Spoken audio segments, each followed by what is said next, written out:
Hyderabad she teams ने 240 अफराद को पकड़ा जो शहर भर में गणेश के पंडालों के करीब खवातीन को नामुनासिब तरीके से छू रहे थे, उनका ताक़ुब कर रहे थे और उनकी तस्वीर ले रहे थे। शी टीम्स हैदराबाद ने कहा कि चाहे जगह कौन सी भी हो और हुजूम चाहे कितना भी हो, शी टीम्स की आंखों से बचना आसान नहीं है। शी टीम्स ने कहा कि उसके खुफिया कैमरों से बचना मुश्किल है। अदालत में मुनासिब शवाहिद पेश करते हुए मुजरिमीन की सजा को शी टीम्स यकीनी बना रही है।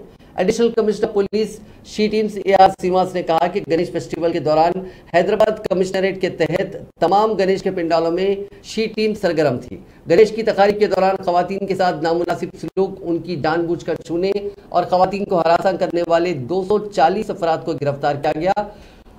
उन शी टीम्स के अरकान ने खुफिया कैमरों के जरिए सादा लिबास में ऐसे अफराद को पकड़ा। शी टीम्स के अरकान ने मुनासिब शवाहिद के साथ नामपल्ली कोर्ट में मुलजिमीन को पेश किया। अदालत ने उन्हें 250 रुपये जुर्माना और 2 ता 10 दिन की सजा सुनाई।